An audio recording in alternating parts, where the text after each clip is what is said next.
I was going to highlight the speed with which the Tory leadership contest has descended into vituperation and recrimination of the sort which Labour used to reserve for its own ugly tribal conflicts. Fake, fraud, weak, socialist, dead on arrival. Just some of the epithets the camps of the Tory candidates are currently hurling at each other. And we're only a few days into the contest. But instead, I'll concentrate on something more positive. Those who would be the next Tory leader, and hence our next Prime Minister, are probably the most diverse ever in a democratic contest to run a country. 5 are from ethnic minorities, 4 are women, which is more, so far, than the number of white men, none of whom as yet is even a front runner. All this in the main party of the right. It is further proof that, contrary to much bloviating, 21st century Britain is settling in quite nicely as a diverse, multiracial opportunity society. We've just seen the appointment of our 3rd non-white Chancellor in a row, and nobody has batted an eyelid, which is exactly as it should be. Of course, there is room for further improvement, lots of it. More chances for working-class kids of all ethnicities, including white, would be good. And maybe, just maybe, sometime in the not-too-distant future, Labour, which has dined out on its enthusiasm for diversity for years, might see fit to elect a female leader or an ethnic shadow chancellor. Progress indeed, but I wouldn't hold your breath.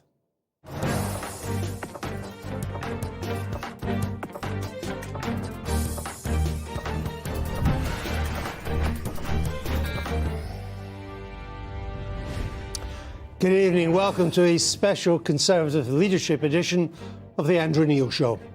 Boris Johnson is going, if not yet quite gone, but the race to replace him as Tory leader and Prime Minister is already underway. So after Partygate, Pinchergate, Wallpapergate, Tractorgate and more, what next for the governing party and for the United Kingdom? Today we'll reflect on how Mr. Johnson went from election-winning machine to liability and look at what might come next for the party, the government, the country. We have a stellar lineup. Jacob Rees-Mogg, George Osborne, Maddie, Pippa, Stephen and Noah Hoffman from The Sun, who first broke the Pincher scandal. Oh, and there will be some commercials later, but them's the breaks.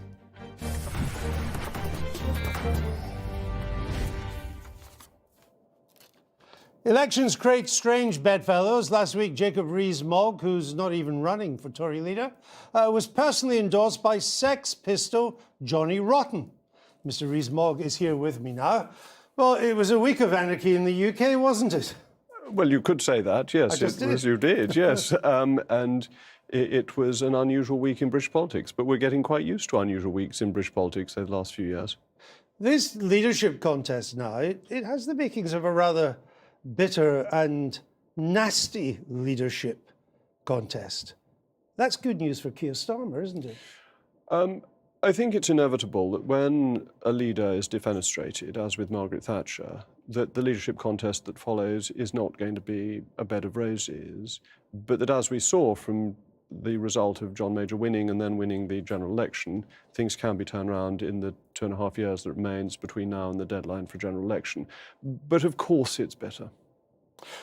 Have you not played your own part in making it somewhat bitter? Why did you smear Rishi Sunak as the socialist chancellor? Well, what you're referring to is something that may or may not have been said in the Cabinet, and Cabinet meetings are meant to be confidential. As this has already been released, we better not wait for the 30-year rule. I was talking about the windfall tax that is coming to Parliament, I think, on Monday, and it occurred to me that it might be a good idea as the Chancellor, is no longer Chancellor, not to have it. I thought it was a very bad idea, but we are continuing with it, and I'm bound by collective responsibility to support it. You were, but is he a socialist? Was he a socialist Chancellor? Well, in his period in office, taxes were increased. We are now taxed at almost the highest level in this country since the war. We have not, I think, got a proper policy for dealing with inflation. we found that there was no money to deal with social care, and then there was billions to deal with the cost of living issue a few months later. There are some, I think, inconsistencies in Treasury policy that occurred whilst Rishi Sunak was Chancellor, and these are serious. If you're a Conservative, we should be running a sound money policy that keeps spending under control, which I was constantly arguing for in Cabinet, with taxes being kept down. I thought that if we needed more money, it should have come from keeping spending down rather than from increasing taxation, which lowers economic growth. And what we really need is a strategy for economic growth. Aren't you bitter because his resignation, Mr. Sunak's resignation, was a pivotal point in the Prime Minister's demise? No, I've been making these points privately against all the tax rises that we've had. I thought the corporation tax rise proposed a couple of years ago was a mistake, and it's hard to see that a country that wants to be competitive and get the advantages of Brexit should ever have agreed to a minimum international corporation tax level. That's about the big state. It's about stopping competition between nations. And this has all come under the chancellorship of Rishi Sunak. And I think it's perfectly reasonable. I've made no personal criticism of him. I have made policy criticisms because I think the policies he followed were wrong. We have a chance now, because with a new leader we will have a new chancellor, to get that right and have a proper economic policy. But you were against the windfall tax. You were against raising corporation tax as coming next year. You were against the rise in national insurance. Well, the rise in national insurance... But you were against it. Oh, yes, but the rise... Right, no, that's all I need at the moment. But there's an important... And I know why, but on that, it was then mainly reversed in the budget. By raising the threshold. Well, what was the point in that? Why raise it with the one hand and cut it on the other hand? And you're against the freezing of the income tax thresholds? Well, fiscal drag becomes a really... Which is dragging poorer people into tax, yes, and better off people into higher bands. You're against that too? When fiscal drag is running at about 2% with low inflation, it is a not stupid way of increasing the revenue the government gets relatively painlessly. When inflation is running at 10%, near enough, fiscal drag becomes really problematic and squeezes people's incomes. I understand the argument, but my purpose tonight is not to get into the argument. I'm trying to establish what you were against. Now, if I add up all these tax increases, they come to, by 2023, 24, the next tax year, £50 billion of extra taxes. Hold on a moment. Why didn't you resign? Hold on a moment. First of all, I'm not at all convinced that the corporation tax rise will raise further revenue, because if you look at the cut-in rates from 28% to 19%, it led not only to an increase in the amount raised, but it also led to an increase in corporation tax as a percentage of GDP. But it was the government policy, and the government's projections assumed a rise in revenue. Oh, but hold on. A total of £50 billion. Now, if you wouldn't resign for a £50 billion tax increase, what would you resign for? I'm not going to take ABR figures as being authoritative. The ABR has got every single forecast it has made wrong. And therefore, what it comes out with is as good as necromancy. I think people would just wonder, if you're against all these tax rises, why do you stay in a government? They were pivotal. They were at the centre of government policy. Well, if you take government expenditure at the moment of whatever it is, about £900 billion, 50 billion is not proportionately fundamental. It's only a little over 5% of total government expenditure. I think you can easily support a government where the main thrust of it is right. There's the whole point of collective responsibility, but that there are areas that you disagree with. So I thoroughly supported the European policy. No, I understand all that. I don't want to go through all that. No, collective responsibility. Get on to matters that are more pertinent and imminent. In your view, who or what brought the Prime Minister down in the end? What brought the Prime Minister down was some circumstances that kept on arising that got, to my mind, out of proportion. I think the Partygate issue was disproportionate. I actually felt very sorry for Mr. Sunak. I thought the fine he got for just happening to turn up was an interesting use of the police discretion. But it's relevant because who's to blame? Is it the Prime Minister himself? I think it's politics. That in politics, people are always looking for the new, for change, and always looking to criticise those in high office, and that's as it should be. And sometimes these criticisms reach a degree of critical mass and they become too difficult to continue with.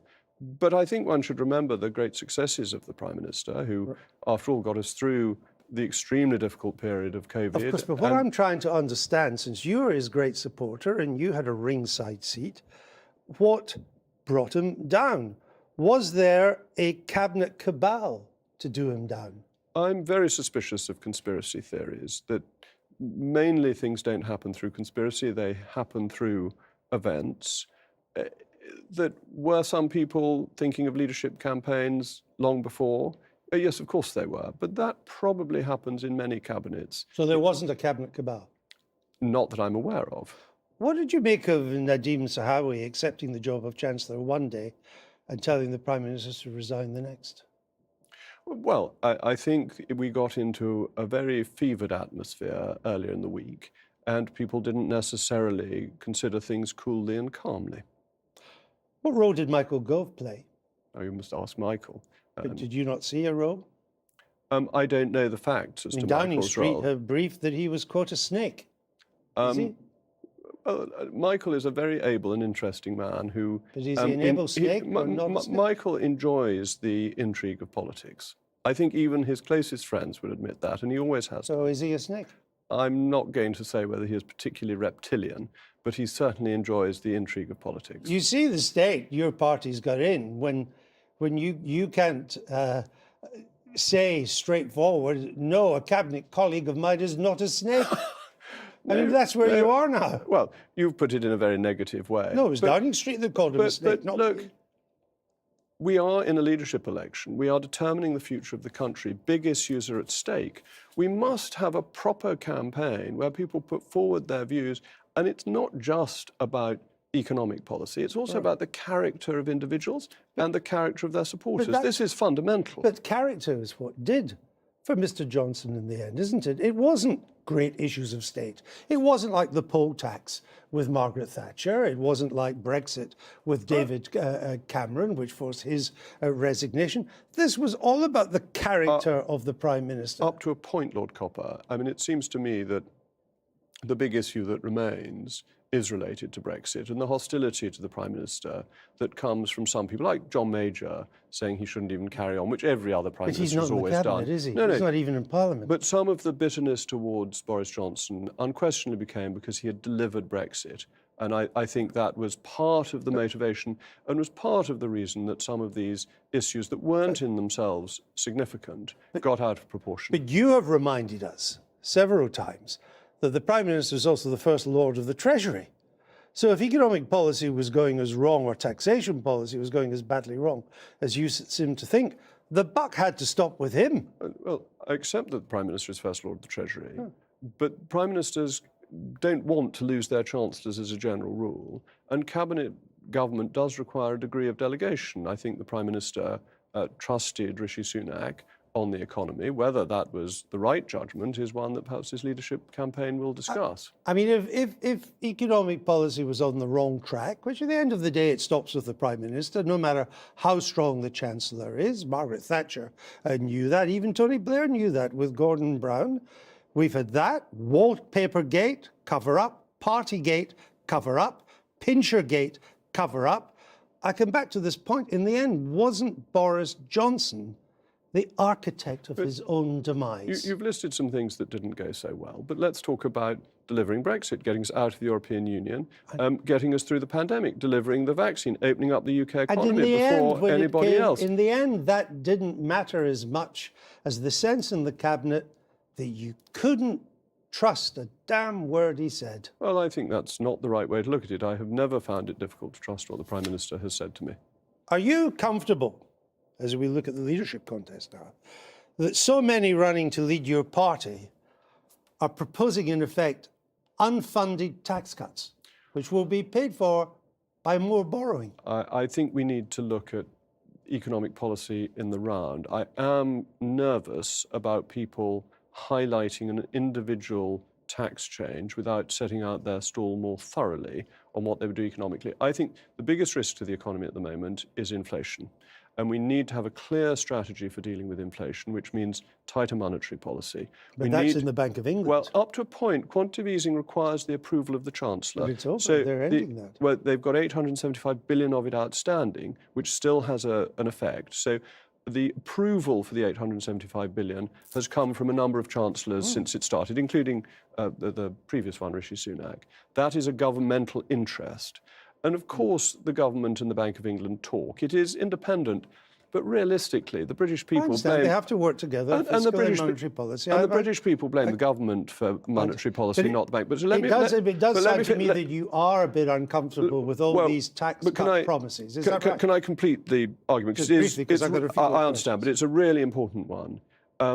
Then you need to look at fiscal policy, and you need to be thinking about how do we keep the deficit under control? How do we reassure the markets in an inflationary era that it's sensible for them to buy gilts? How do we ensure that sterling remains reasonably stable? And that requires fiscal policy that is not overly generous. It means getting control of expenditure, and therefore tax cuts. Not cutting taxes that are unfunded. What you can do in terms of tax cuts, what Ronald Reagan did, is you can simplify taxes, reduce rates, get rid of exemptions, get rid of opportunities for avoidance. But I don't think you can just say we're going to cut income tax by a penny. I think that is not the right approach. You said in January of this year that a new Prime Minister should seek a fresh mandate in a general election. Is that still your view?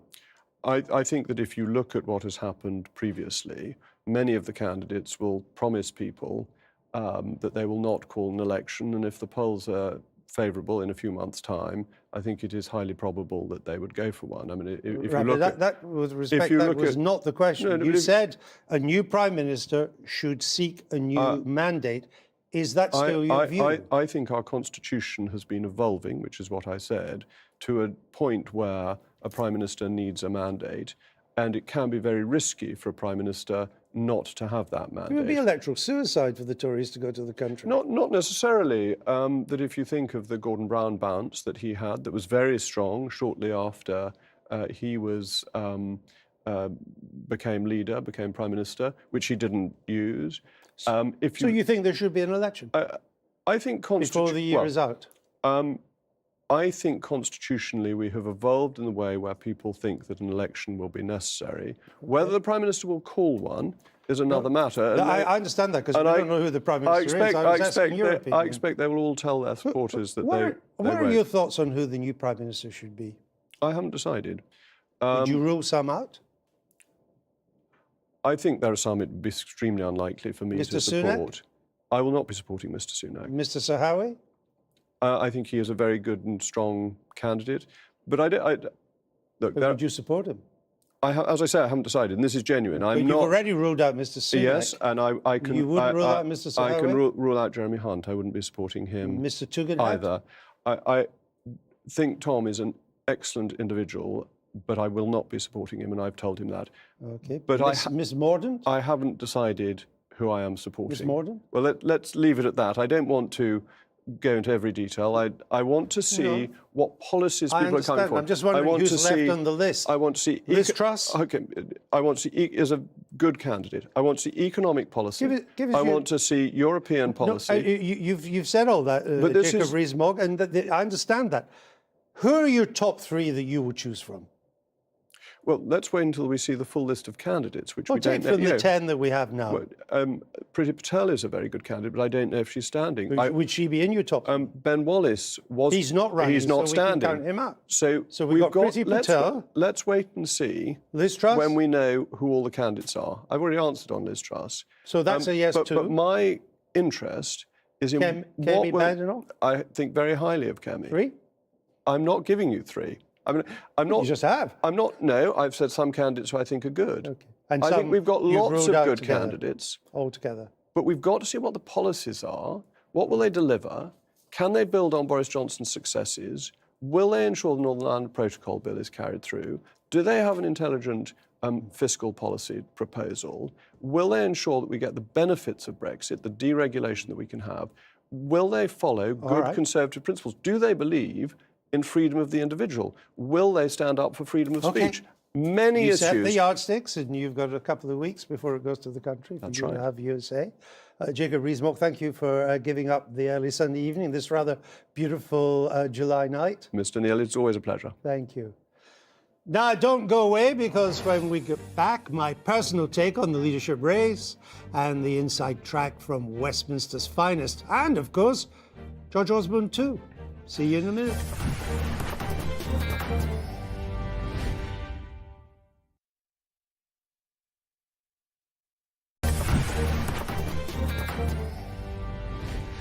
This Tory leadership race is wide open. No one has a clue who will win, including all those running. Rishi Sunak has emerged as front-runner. He's become the one to beat, and the rest of the field measure themselves against him. It isn't where he wants to be. He'd prefer to be the comeback kid as the contest progresses. But the rocky start to Nadeem Sahawi's campaign, accepting the Chancellor's job from Boris Johnson and telling him next day he should resign, has left Tory MPs bamboozled and knocked him off any chance of leading the pack for now. He's also bearing the brunt of rumour and innuendo. Team Johnson is bitter and wants to take Sunak down, but the Tory appetite for Boverboy tactics is limited. Sajid Javid is struggling. Folks can't quite work out why he insisted on the national insurance rise when Health Secretary, indeed he wanted a bigger one, and now no longer at Health, says he'd scrap it. Liz Truss will announce that she's running early this week, but she's already been hurt by Suella Braverman and Kemi Badenoch throwing their hats into the ring. Braver means Truss is not the only darling of the hardline Brexiteers, and Badenoch is an even more anti-woke warrior than the Foreign Secretary. Tom Tugendhat has stolen a march on Jeremy Hunt for One Nation Tory votes, but as Remainers, both would struggle to convince the Tory grassroots faithful if either makes it through to the final round when the membership gets to vote. Penny Mordaunt has more support than you might think, but is haunted by her trans men are men, trans women are women statements. And she tweeted 10 times last night, trying to convince Tories she's not woke. Grant Shapps is nobody's victory parade, but Priti Patel has still to decide to run. She must know that her failure to stop the flow of immigrants coming across the Channel undermines her, even among her natural constituency on the right.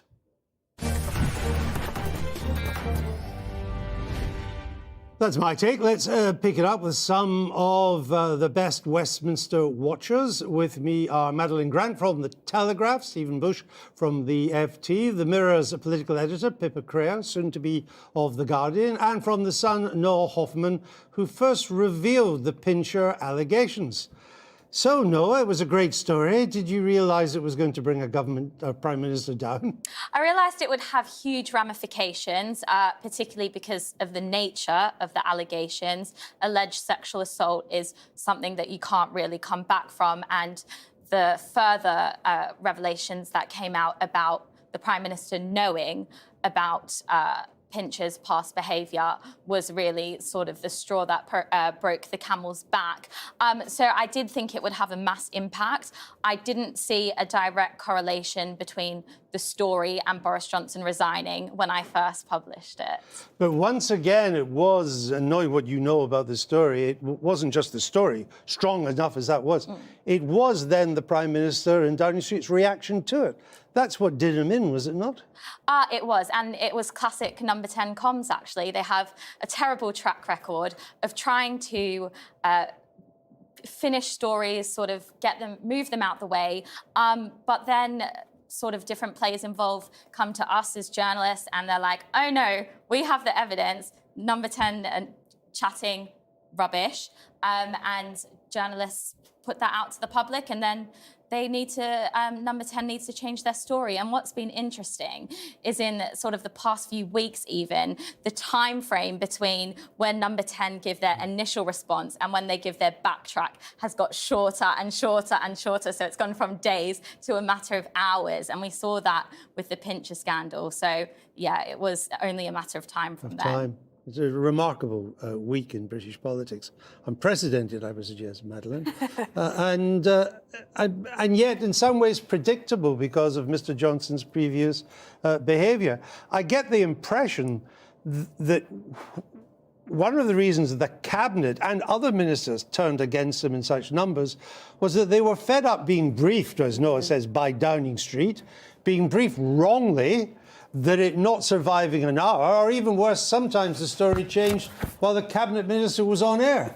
It's been that way for such a long time. And as Noah points out, the timeframes of that happening have become more and more humiliating, both for the number 10 comms machine, but also for the hapless minister that has been sent on TV and inevitably ends up with egg on their face in very short order. I mean, this happened even going back to Barnard Castle. They would send, I think, Robert Jenrick was dispatched, and he defended the Prime Minister there and Dominic Cummings, and they didn't even reward his loyalty by keeping him on. He was sacked from cabinet shortly after, so they haven't really given ministers a great deal to be loyal for.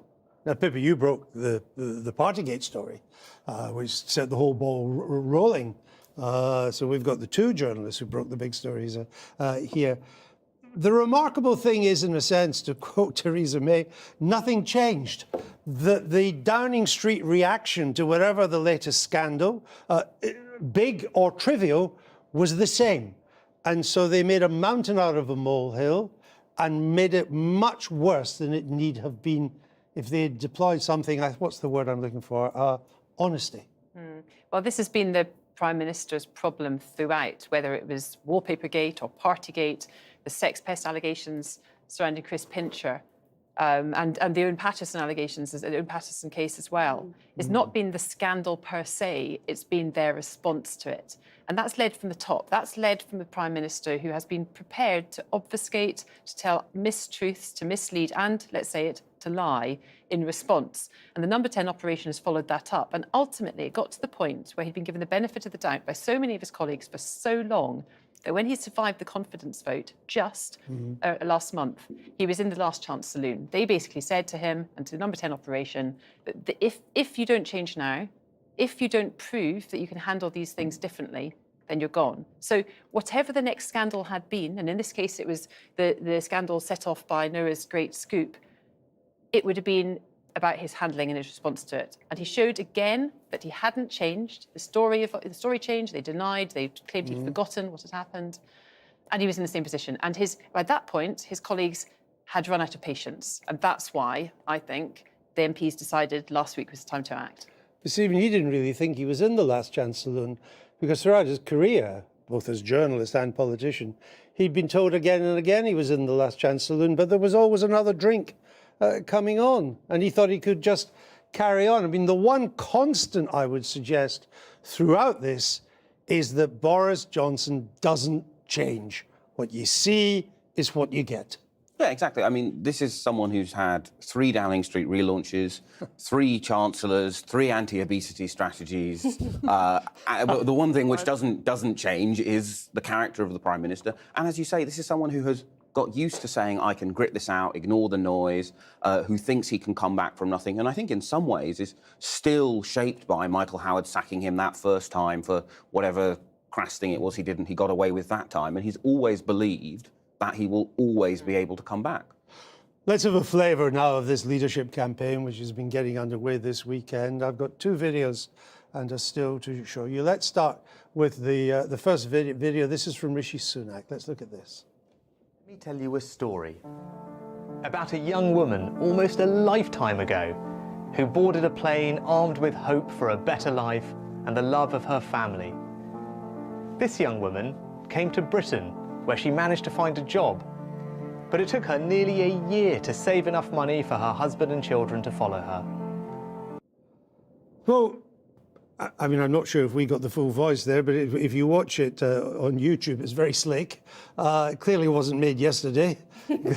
Clearly had been in the making for a while. But here's the thing, Madeleine, what it never says after this humble picture here in an old double-decker bus in a simple road in a provincial town, it doesn't then go on to say he went to Winchester, one of the most expensive public schools in the country, then to Oxford, then to Stanford, one of the most prestigious American universities, then to Goldman Sachs, then to a hedge fund. I wonder why.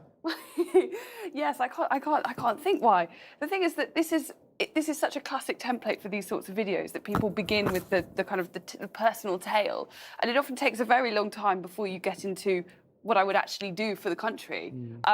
So clearly, as you mentioned, there's lots of potential baggage for Rishi Sunak. I mean, I wonder if, you know, I don't think this is a country that is anti-aspirational by any means. I don't think anyone would say it's bad that someone had a family that worked hard and he went to some top universities. But I do wonder if his background, the sheer level of personal wealth in his family, would put him just too far removed from the concerns of the average person. And this may be a particular issue for him as we're in a cost of living crisis. But he has distinguished himself from the field by being very different, I think, from nearly all the other candidates, even in saying, look, if you think you can avoid these tax cuts and you don't have to cut spending, his word is, that's a fairy tale. He's sticking by the policies he followed as Chancellor. Well, he's sticking by what he sees as his half of the policies. In some ways, he's trying to create a better yesterday for himself. He's essentially, the subtext of everything he's saying is, you didn't like the tax rises. Well, that's because I couldn't control the Prime Minister being a spendthrift. So if you want tax cuts, you've got to be realistic and you've got to be able to level with the public. And I'm the guy who'll level with the public. Will it work? I mean, clearly he's done a great job in locking up that establishment lane of the Conservative leadership race. But whether or not in the contest among members facing someone saying tax cut for you, he comes unravelled, maybe. Let's have a look at another one. This one is from Penny Mordaunt. This is her campaign video. Leader of the Conservative Party. The party will have a new leader. The nation will have a new Prime Minister. Yes, it's always good for Tories to use Elgar as a backdrop. Interesting thing now is that clearly was not Penny Mordaunt's voice. Indeed, as I understand it, she doesn't appear in this video at all, which seems a little bit strange for someone who's not... Her voice appears at the end, but not her image. Bit strange, is it not, for someone who's not a household name? I found it utterly bizarre. All she has at the end is a sort of 20-second voiceover, and before it we have this weird sort of David Attenborough wildlife documentary style video. It kind of reminds me of the ones that I see when I get off the plane at Heathrow Airport, sort of trying to entice tourists in to see London. And I think some people that I've spoken to working on other leadership contenders campaigns were like, this is great. What is this video? It's so weird. So they were very happy with it. But it has had a really poor and rocky start to Penny's campaign because of, straight off the bat, we've had Oscar Pistorius feature in it, which he's subsequently been removed from the video. Because one of the competitors demanded that he be removed. Yes, but also I don't think Penny Mordaunt would have wanted someone who's convicted of murder in Ireland. She must have looked at it before it went out. Well, you would assume so, think. but Maybe bigger not. mistakes have been made. So not a flying start to her campaign, although she has garnered a lot of support from a sort of broad coalition of MPs in the Tory party. I must say, Pippa, when you look at these things, if you were a Republican or a Democrat strategist in America, you would just say, this is amateur city. Well, I suppose other than Rishi Sunak and his video going back several months, a lot of them have possibly not realised that the Prime Minister's demise would come around so quickly. So you could maybe give them the benefit of the doubt on that. You're too kind. But I'm being too kind. I think the reality is that we need to remember who this is aimed at. And this is not aimed at any of us, or indeed any of your viewers. It's aimed at the 100,000 or 120,000 Conservative Party members. And you'll see with every candidate, they have the triggers, if you like. So we've seen Penny Mordaunt's video with Elgar and the Union Jack, and we've seen Rishi Sunak's video with the aspirational story of the immigrant family. Yes. And they're all aimed at Tory members, designed to boost the support amongst that section of the population. All the leadership candidates, even those on the centre and left of the Conservative Party, are pushing to the right because that's where the Tory membership is. And what's going to be possibly more interesting is kind of when we get to the point of the final two, when you have to strip away, where the focus, the forensic view is very much on the two people that could end up being Prime Minister. And they're going to have to start probably being pushed a little bit further as to what they do for the country, not just for the Tory leadership. Let's have a look at the bookies' odds of the runners and riders. I think there's about 10 so far. We're waiting on some to declare. So there they are. Rishi Sunak favourite. Interesting though, Penny Mordaunt not that far behind. Liz Truss hasn't announced yet. Neither has Priti Patel. When she sees the odds, she may not announce. At 66 to 1, Grant Shapps must be wondering what he's doing at 66 to 1. Stephen, do these odds there, I mean, the bookies don't know any more than we do, but do these odds broadly reflect, do you think, the shape of the race? I think they're correct in placing Rishi Sunak as the favourite. He has there are essentially two slots in this game, right? The establishment slot and then a slot for an insurgent campaign from the right. Rishi Sunak, unless he, eats a baby tomorrow, has got that establishment slot locked up. But actually, I think the story the bookies are missing is how well the two change candidates, Kemi Badenoch and Tom Tugendhat, neither of them are really running for the leadership, they're running for position. But them doing very well is a real problem if you're Liz Truss, because you're looking for the votes on the right that Kemi is taking, you're looking for the votes on the right that Suella is taking. And that does mean, and it's very hard, I think, at the moment to gauge who is going to be the last man standing against Rishi Sunak. Well, I'm going to be asking that in a minute. Before I do, Madeleine, isn't part of the problem for the right is that there are so many that the right vote could be split, and it will give Mr. Sunak a running start, because the rest of the votes are all spread over right-wing candidates. Yeah, exactly, and also right-wing policies. They're all proposing things, often which are very sensible, very similar views on, tax cuts, and they all want to grow the economy. And actually, I think that perhaps some of the focus on things like Penny Mordaunt's comments about transgender self-ID, Which is causing her a lot of pain. Which is causing her a lot of pain. But I think part of the reason that we are talking about these cultural issues is partly so that the candidates can put a bit of clear blue water between themselves and the others, because right now they're all jostling for position in the same space. We come now to the bit I like, when I hold your feet to the fire. Noah, we'll start with you. Who will the final two be? As you know, just for our viewers, MPs get to vote on whoever stand. They whittle it down to two, and then the two goes to the Tory party membership in the country, probably sometime after July the 21st, when Parliament goes down. Who will they be, Noah? Andrew, as you know, things change with the snap of a finger in Westminster, but if I had... As of now, I would say Rishi Sunak will be in there with Liz Truss. Sunak and Truss. So that would be a kind of left-right A left-right battle. Pippa? So again, with the same caveat, I think Rishi Sunak is the favourite in the establishment lane. And I suspect that if the Conservative membership decides that they need to pick somebody that the public knows, given it's 2 years out from a general election, the insurgent candidates will fall by the wayside and Liz Truss will come through. So that's two for Sunak and Truss. Remarkable recovery for Mr. Sunak, who at one stage was the front runner to succeed Mr. Johnson before all this happened. And then, of course, this non-dom wife tax problem and so on. So what do you think of the final two? I think it's really hard to see past Rishi for all of the reasons we've discussed. I think, again, Penny has a hard cap, right? She's a bit like Chuck. She could be anyone's candidate, which means she's no one's candidate in some ways. So I think Liz Truss, simply because none of the other candidates of the right have got as much cabinet experience. Madam, would you like to break this disgusting consensus? I'm afraid it's terribly boring, but I would have to agree. On the proviso, though, that if things go wrong for Liz Truss, and I think she's already losing a fair amount of column space and airtime and attention to people like Braverman and Kemi Badenoch, then it could go to either of them. I think both of these, in some of the odds that I have seen, I think both of those options are underpriced. OK, well, we'll leave it there then. Exciting times, even though it's summer.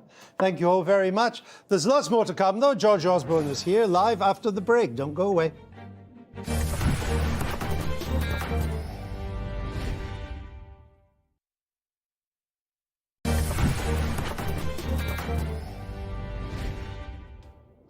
Welcome back. Tax is becoming the central issue in the Tory leadership contest, so let's get the thoughts of someone who's been at the sharp end of these political dramas, knows all about taxation, former Chancellor George Osborne. George, thank you for joining us. It's good to be back. You supported Boris Johnson as Prime Minister. It surprised, I think, quite a lot of people that you were pretty loyal to him as he was in Downing Street. But in the end, he had to go, did he not? Yeah, I think he did. I mean, I saw, this is not an original observation, but he's the third Prime Minister that Boris Johnson has brought down. By backing Brexit, he probably made that possible that led to David Cameron's resignation.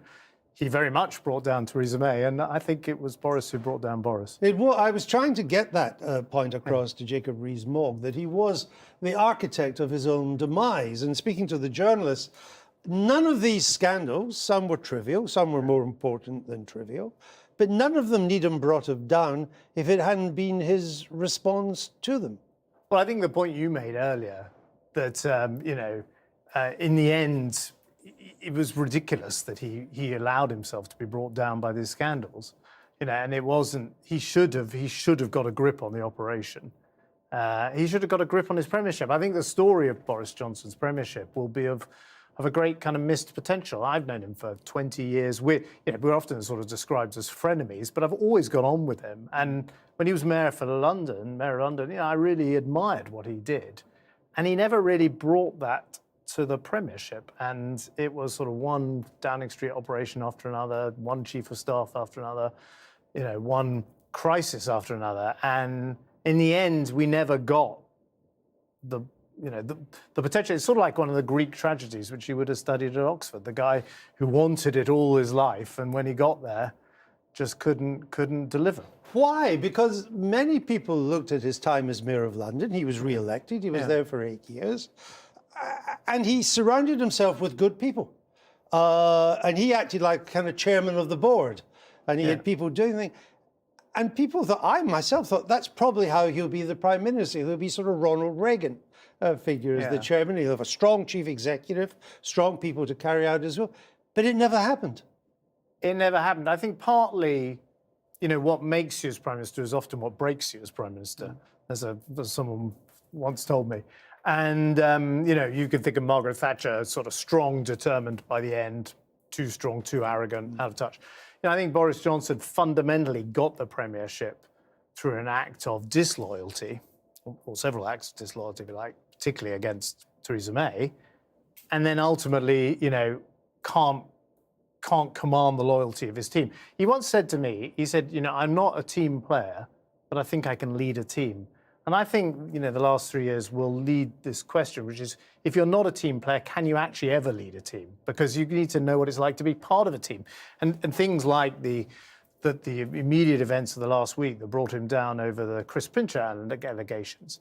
It wasn't so much the allegations, it was the fact that MPs were sent out to say one thing, and then 24 hours later, the rug was pulled from under their Sometimes 24 minutes later. And these were, so, I mean, the only thing I'd say about Boris Johnson is, well, first of all, in some ways his place in history was secure once through leading the Brexit campaign. So in many ways, he always had achieved the biggest thing he was ever going to achieve before he even started as Premier.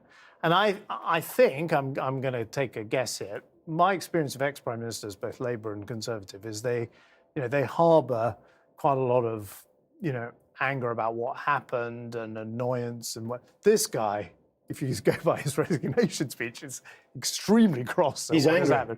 And I don't think, I thought your interview with Jacob, I think, I don't mean this is a bad way for Jacob's point of view, but exposed a lot of the poison now that is in the Tory party bloodstream. And I think it's going to be a really big task for the new leader to try and drain the poison. And how they conduct themselves in this leadership contest is going to make it clear whether that's possible or not. And if they go through this leadership contest creating a lot of enemies and doing a lot of skullduggery against opponents, they will find it impossible to be Prime Minister. And they will have day one when they're thrilled that they will become Prime Minister, and day two when they realise that they're going to fail as Prime Minister. So how you conduct yourself in this contest is going to be quite important to whether you're a successful Prime Minister. Did the Cabinet let it go on for too long? It's an extremely hard situation, having been in a cabinet myself. I think they tolerated, a lot of chaos. And in the end, although people said like the final days dragged on a bit, it was a pretty remarkable, spontaneous event. I mean, actually, again, I agree with Jacob. I don't think there was any great plot.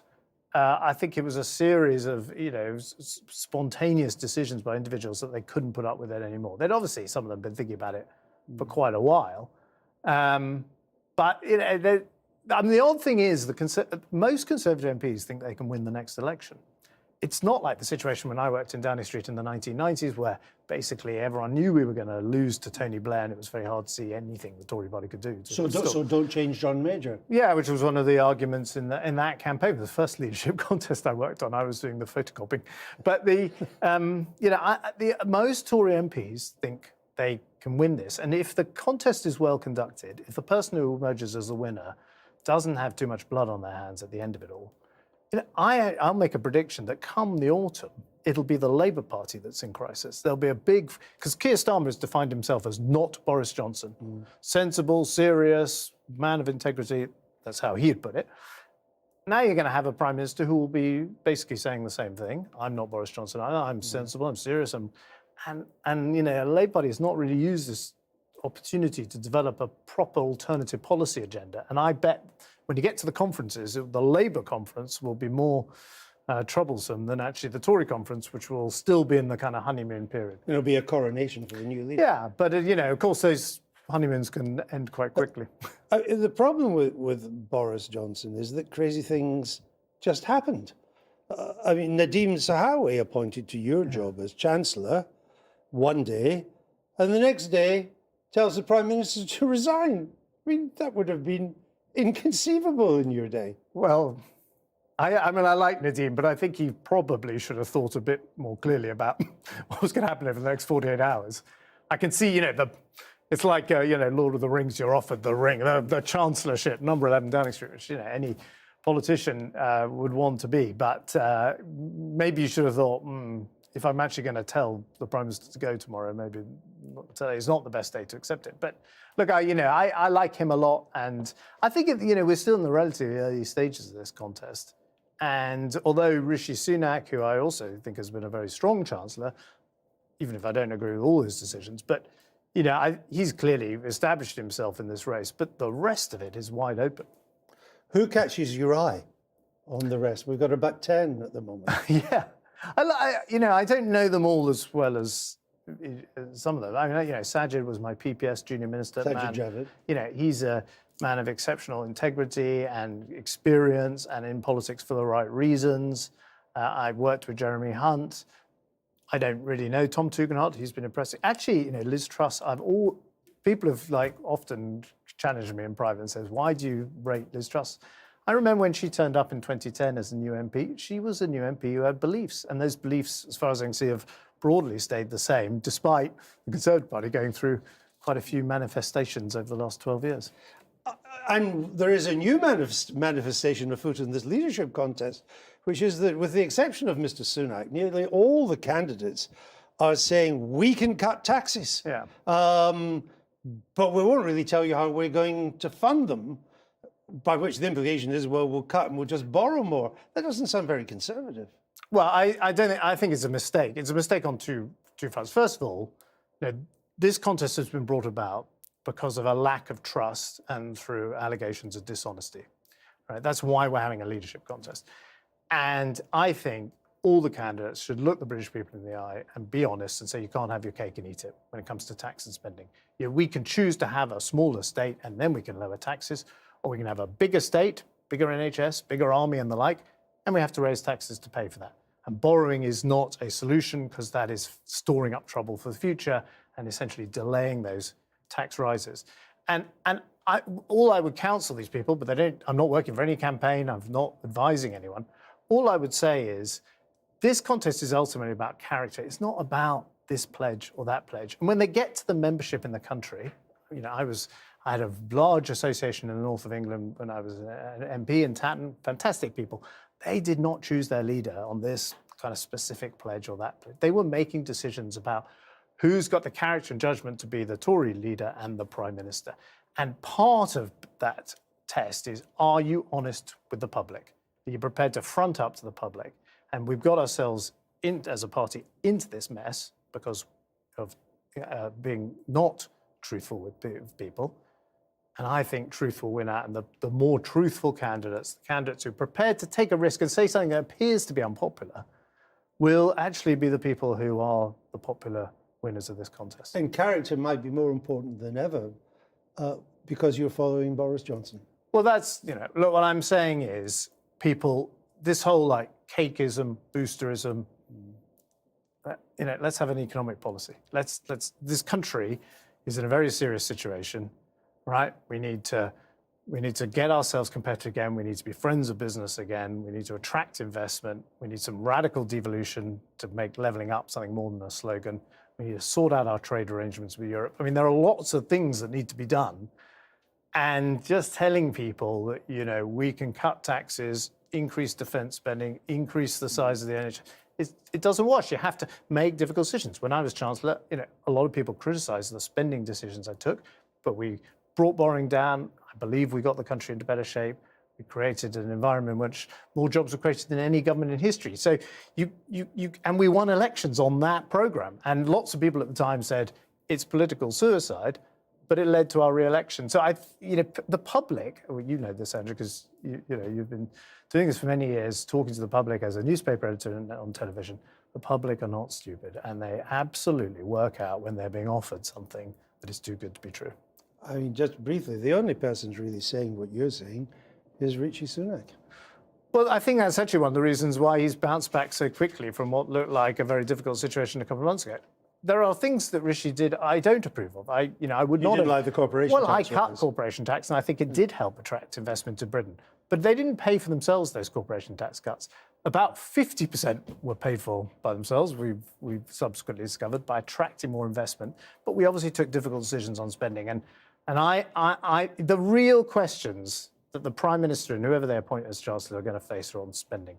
They're not on tax. Okay. It's the spending problems that are going to be the big things. Which the candidates so far are not They're saying not very addressing. much about. Before I've just got some breaking news. There's been 2 late candidates coming in for the Tory leadership. Here are the odds. Why are you only 500 to 1 and I'm 1,000 to 1? Because you're not a member of the Tory party. Well, that's a good answer, I think. I'll buy that. George Osborne, thank you very much for that and sharing your experience. It's been good to see you.